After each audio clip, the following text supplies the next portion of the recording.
Hi everyone, welcome to Siva's Science Galaxy.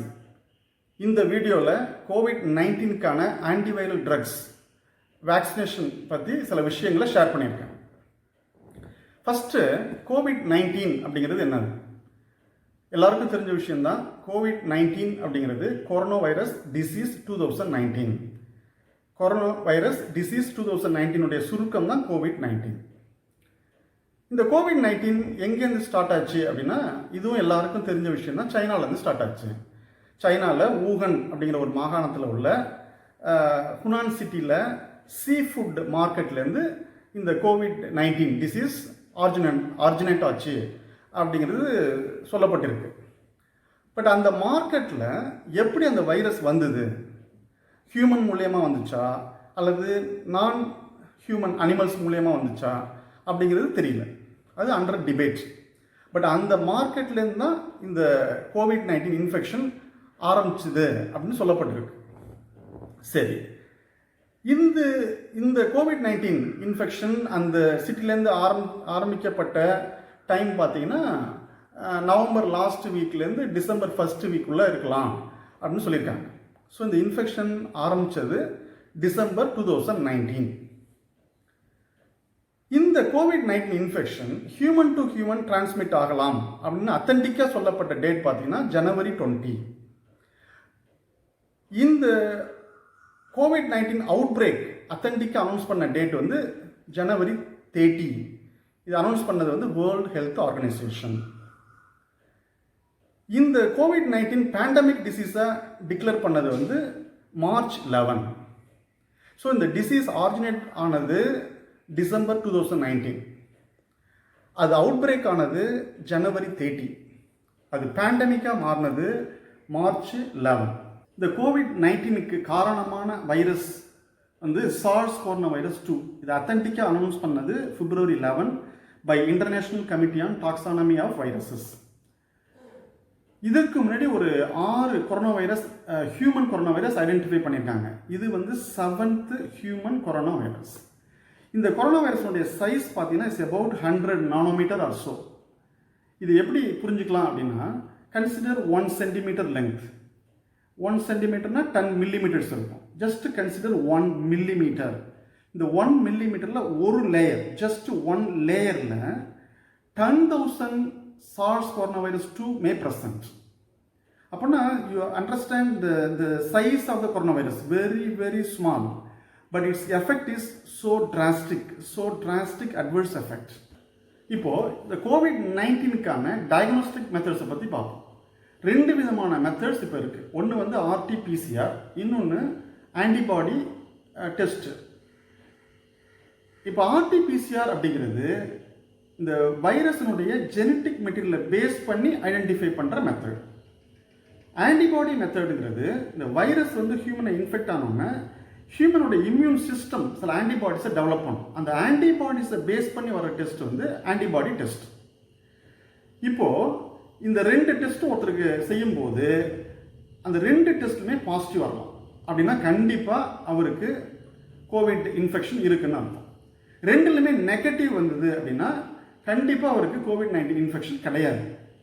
இப்போ இன்னும் 2 possibilities இருக்குது. இந்த RT-PCR பாசிட்டிவாக இருக்குது, ஆன்டிபாடி டெஸ்ட் நெகட்டிவாக இருக்குது. RT-PCR நெகட்டிவாக இருக்குது, ஆன்டிபாடி டெஸ்ட் பாசிட்டிவாக இருக்குது. இது எப்படி எக்ஸ்பிளைன் பண்ணுறது? இதுக்கு வந்து நான் முன்னாடியே சொன்ன மாதிரி RT-PCRங்கிறது இந்த வைரஸ்னுடைய ஜெனட்டிக் மெட்டீரியலை பேஸ் பண்ணி ஐடென்டிஃபை பண்ணுற மெத்தட்.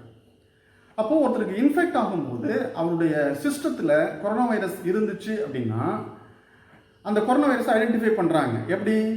அந்த நோஸ் ஸ்வாப்லேருந்தோ அல்லது த்ரோட் ஸ்வாப்லேருந்தோ அல்லது வேறு ஏதாவது பாடி ஃப்ளூடை யூஸ் பண்ணி அந்த வைரஸ் ப்ரெசென்ட் ஆகிருக்கான்னு பார்த்து அந்த வைரஸை அந்த ஜெனட்டிக் மெட்டீரியலை பேஸ் பண்ணி ஐடென்டிஃபை பண்ணுறாங்க. அப்போது ஒருத்தருடைய சிஸ்டத்தில் அந்த வைரஸ் இருக்கும்போது RT-PCR பாசிட்டிவ்னு காமிக்கும். ஓகே, இந்த வைரஸ் ஒரு ஹியூமன் சிஸ்டத்தில் என்டர் ஆச்சு அப்படின்னா இப்போ இந்த ஹியூமன் சிஸ்டம் வந்து ஆன்டிபாடியை ப்ரொடியூஸ் பண்ணும். இந்த ஆன்டிபாடி ப்ரொடியூஸ் பண்ணுறதுக்கு ஒரு 7 to 14 days ஆகலாம். இந்த 7 to 14 daysக்குள்ளார ஒருத்தர் டெஸ்ட் பண்ணுறாரு அப்படின்னா கண்டிப்பாக அவருக்கு ஆன்டிபாடி டெஸ்ட் நெகட்டிவாக தான் வரும். அப்போ அவருடைய சிஸ்டத்தில் வைரஸ் இருக்குது, பட் இன்னும் ஆன்டிபாடி ப்ரொடியூஸ் ஆகலை. அப்போது அதனால தான் ஆர்டிபிசிஆர் பாசிட்டிவாக வருது, ஆன்டிபாடி டெஸ்ட் நெகட்டிவாக வருது. ஓகே, இப்போ ஆர்டிபிசிஆர் நெகட்டிவாக வருது, ஆன்டிபாடி டெஸ்ட் வந்து பாசிட்டிவாக இருக்குது. இது எப்படி எக்ஸ்பிளைன் பண்ணுறது அப்படின்னா, அவருக்கு இன்ஃபெக்ட் ஆகிருக்கு, அந்த பர்சனுக்கு வந்து கொரோனா வைரஸ் இன்ஃபெக்ஷன் ஆகிருக்கு, சிஸ்டம் வந்து ஆன்டிபாடி ப்ரொடியூஸ் பண்ணியிருக்கு, ப்ரொடியூஸ் பண்ணி அந்த வைரஸ் எல்லாம் ஒரு சிஸ்டத்துலேருந்து டெஸ்ட்ராய் ஆகிடுச்சு. அதனால் அவருடைய சிஸ்டத்தில் இப்போது கொரோனா வைரஸ் கிடையாது, அதனால் ஆர்டிபிசிஆர் நெகட்டிவ். பட் அவருடைய சிஸ்டத்தில் ஆன்டிபாடி ப்ரொடியூஸ் ஆகிருக்கு, அந்த ஆன்டிபாடினால அவருக்கு பாசிட்டிவ் வருது. ஸோ இதுதான் இந்த antibody test, RTPCR test interpretation. So இந்த ரெண்டு டெஸ்ட்டும் இப்போது ஒருத்தருக்கு கொரோனா வைரஸ் இன்ஃபெக்ஷன் இருக்கா இல்லையா அப்படிங்கிறதுக்கு யூஸ் பண்ணுறாங்க. ஜென்ரலாக ஆர்டிபிசிஆர் யூஸ் பண்ணுறாங்க. ஆர்டிபிசிஆர் பாசிட்டிவாக இருந்ததுன்னா கண்டிப்பாக கொரோனா வைரஸ் இருக்குது, ஆர்டிபிசிஆர் நெகட்டிவ்னா கொரோனா வைரஸ் கிடையாது. அதுக்கு 2-3 டிஃப்ரெண்ட் சாம்பிள் எடுக்கிறாங்க. ஜென்ரலாக த்ரோட் ஸ்வாப் எடுக்கிறாங்க, நோஸ் ஸ்வாப் எடுக்கிறாங்க, பிளட் சாம்பிள் எடுத்து பார்க்குறாங்க. இது 2 டெஸ்ட்டும் பண்ணும்போது நமக்கு ஒரு கிளியர் ஐடியா கிடைக்கும். இதுதான் இப்போ உள்ள டயக்னோஸ்டிக் மெத்தட்ஸ். இப்போது கோவிட்-19க்கான மெடிக்கேஷனை பற்றி சில விஷயங்களை ஷேர் பண்ணலாம். இப்போ பார்த்தீங்கன்னா நிறைய அலோபதி, ஃபஸ்ட்டு அலோபதி எடுத்துப்போம். அலோபதியில் நிறைய ட்ரக்ஸ் சஜஸ்ட் பண்ணியிருக்காங்க.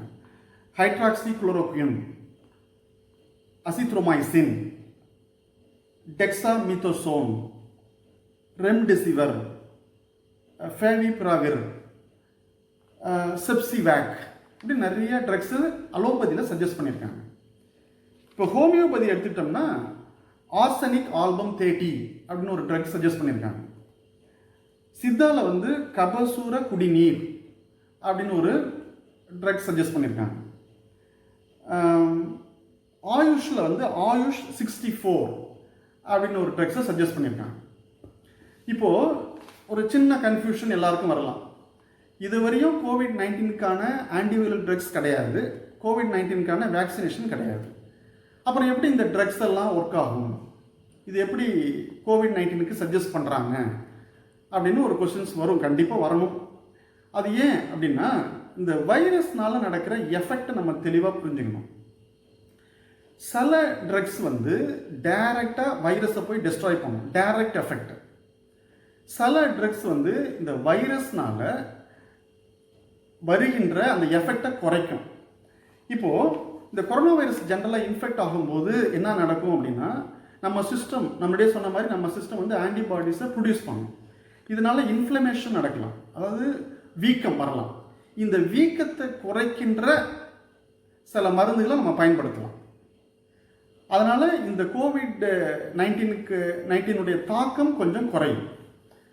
அப்போ இந்த கொரோனா வைரஸ்னால சிஸ்டத்தில் இன்ஃப்ளமேஷன் வரலாம், வீக்கம் வரலாம். அந்த வீக்கத்தை குறைக்கிறதுக்கான மருந்தை யூஸ் பண்ணலாம். இன்னொன்று, இந்த கொரோனா வைரஸ்னால பிளட் வந்து கிளாட் ஆகும், பிளட் கிளாட்டிங். அப்போ ஆன்டி பிளட் கிளாட்டிங் ட்ரக்ஸை யூஸ் பண்ணலாம். பிளட் கிளாட்டிங் நடக்கிறதுனால உடம்புக்கு தேவையான ஆக்சிஜன் கிடைக்காது, அதனால் மூச்சு திணறல் வரலாம். அப்போ இந்த மூச்சு திணறலை குறைக்கிறதுக்கான மருந்தையும் யூஸ் பண்ணலாம். அப்போது 2 விதமான ட்ரக்ஸை யூஸ் பண்ணலாம். ஒன்று, நம்ம யூஸ் பண்ணுற ட்ரக்ஸ் வந்து டைரக்டாக அந்த வைரஸை டெஸ்ட்ராய் பண்ணணும். இன்னொன்று, அந்த வைரஸ்னால உடம்புக்கு ஏற்படுகின்ற அந்த குறைபாடுகளை சரி செய்யலாம். இப்போது ஆக்சிஜன் கம்மியாக இருக்குது அப்படின்னா மூச்சு திணறல் வருது. அப்போ மூச்சு திணறல் வரும்போது வெண்டிலேட்டர் யூஸ் பண்ணுறாங்க. அப்போ oxygen supply, artificial oxygen supply கொடுத்து நம்ம அந்த சிஸ்டத்தை காப்பாற்றுறோம். சரி, அப்போ இந்த ஹைட்ராக்சி குளோரோக்வின் அப்படின்னு சொன்னோம் இல்லையா, இந்த ஹைட்ராக்சி குளோரோக்வின் வந்து இன்ஃப்ளமேஷனை குறைக்குது. இது வந்து வைரஸை டைரெக்டாக டெஸ்ட்ராய் பண்ணுதா அப்படின்னா கிடையாது, ஆனால் அந்த வைரஸ்னால வருகின்ற ஒரு எஃபெக்டை குறைக்குது. இது ஹைட்ராக்சி குளோரோக்வின் இன்ஃப்ளமேஷனை குறைக்கிறது. அசித்ரோமைசின்ங்கிறதும் இன்ஃப்ளமேஷனை குறைக்குது. டெக்ஸாமிதோசோன் அதுவும் இன்ஃப்ளமேஷனை குறைக்கிற ஒரு ட்ரக் தான். ஸோ இந்த மூணுமே இன்ஃப்ளமேஷனை கண்ட்ரோல் பண்ணுறதுக்காக பயன்படுத்தலாம். அதனால் one way or other the drugs may be very useful to compact the கோவிட்-19 இன்ஃபெக்ஷன். இப்போ ரெம்டெசிவிர், ஃபேவிபிராவிர், இந்த ட்ரக்ஸ் எல்லாம் ஆன்டிவைரல் ட்ரக்ஸ். அதனால் in one way or other the drugs may help to stop the growth of the corona virus in the system. அந்த corona வைரஸோட குரோத்தை குறைக்கிறதுக்கு பயன்படலாம்ங்கிற ஒரு எண்ணத்தில் அந்த 2 ட்ரக்ஸும் சஜஸ்ட் பண்ணியிருக்காங்க. இப்போது அது இல்லாமல் நம்ம சிஸ்டமே அந்த இம்யூனிட்டியை டெவலப் பண்ணணும். இம்யூனிட்டி டெவலப் பண்ணுறதுனால அந்த கொரோனா வைரஸை டெஸ்ட்ராய் பண்ண முடியும். அதுக்கு சஜஸ்ட் பண்ண மெடிக்கேஷன் தான் இந்த செப்சிவேக். செப்சிவேக்ங்கிறது இம்யூனிட்டியை டெவலப் பண்ணும். அப்புறம் கபசூர குடிநீர், ஆர்சனிக் ஆல்பம் 30, ஆயுஷ் 64 இதெல்லாம் இம்யூனிட்டியை டெவலப் பண்ணும். ஸோ இதனால தான் இந்த ட்ரக்ஸ் எல்லாம் சஜஸ்ட் பண்ணியிருந்தாங்க, இந்த ட்ரக்ஸ் எல்லாம் யூஸ் பண்ணுறாங்க. இப்போது இந்த கோவிட்-19க்கான வேக்சினேஷனை பற்றி சில தகவல்களை உங்களோட சொல்கிறேன். அதுக்கு முன்னாடி ஒரு ட்ரீட்மெண்ட் இப்போ பாப்புலர் ஆகிட்டு இருக்கு. அந்த ட்ரீட்மெண்ட் வந்து கோவேலசன்ட் பிளாஸ்மா ட்ரீட்மெண்ட். இந்த பிளாஸ்மா ட்ரீட்மெண்ட்னா என்ன அப்படின்னா ரொம்ப சிம்பிள் கான்செப்ட் தான். இப்போ ஒருத்தருக்கு வந்து கோவிட்-19 இன்ஃபெக்ஷன் ஆகிருக்குன்னு வச்சுப்போம். அப்போ அவருடைய பாடியில் வந்து ஆன்டிபாடி ப்ரொடியூஸ் ஆகும். அப்போது அவருக்கு அந்த கோவிட்-19 இன்ஃபெக்ஷன்லேருந்து அவர் சரியாகி வெளில வரும்போது அவருடைய பிளட்டில் அந்த அந்த வைரஸை டெஸ்ட்ராய் பண்ணுறதுக்கான ஆன்டிபாடிஸ் ப்ரொடியூஸ் ஆகியிருக்கும். அப்போது அந்த கோவிட்-19 ஒரு பர்சனுக்கு இன்ஃபெக்ட் ஆகி அதுலேருந்து அவர் சரியான வந்த பிறகு அவருடைய பிளட்டில் இருக்கிற அந்த ஆன்டிபாடியை பயன்படுத்தி இன்னொருத்தருக்கு கோவிட்-19 இன்ஃபெக்ஷன் உள்ள இன்னொருத்தருக்கு ட்ரீட்மெண்ட் கொடுக்குற மெத்தட் தான் இந்த பிளாஸ்மா மெத்தட். ஸோ அதே மாதிரி ஒரு மெத்தட் இப்போது டெவலப் ஆகிட்டு இருக்கு, பிளாஸ்மா ட்ரீட்மெண்ட் மெத்தட் அப்படின்னு. இப்போ இந்த கோவிட்-19க்கான வேக்சினேஷன் டெவலப்மெண்ட் பற்றி சில விஷயங்களை ஷேர் பண்ணுறேன்.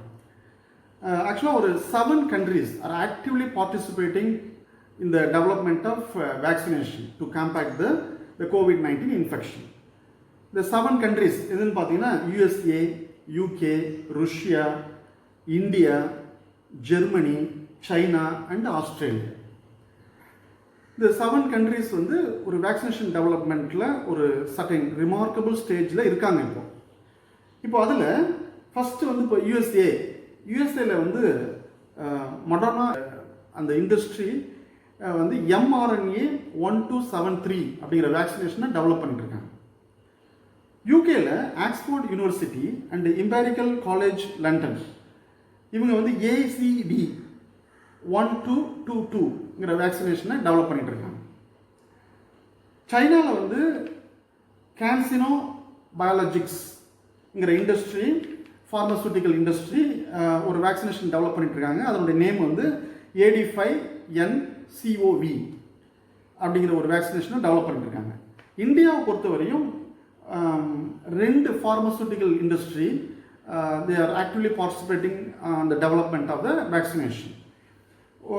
இந்த பாரத் பயோடெக் ICMR அவங்க வந்து ஒரு வேக்சினேஷன் டெவலப் பண்ணிட்டு இருக்காங்க. அந்த வேக்சினேஷன் பேர் வந்து கோவேக்சின் அப்படின்ட்டு. இன்னொரு ஃபார்மசூட்டிக்கல் இண்டஸ்ட்ரி வந்து ஜைடஸ் கேடிலா அவங்க ஒரு வேக்சினேஷன் டெவலப் பண்ணிட்டு இருக்காங்க.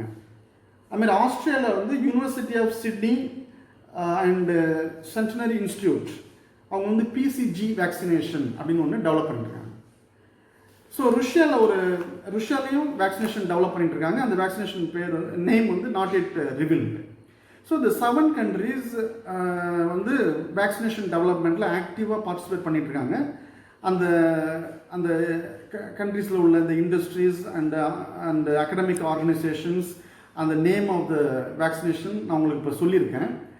இப்போ இந்த எல்லா வேக்சினேஷனும் கிளினிக்கல் ஸ்டேஜ் 2 அல்லது 3ல இருக்கு. Clinical stage 2 or 3.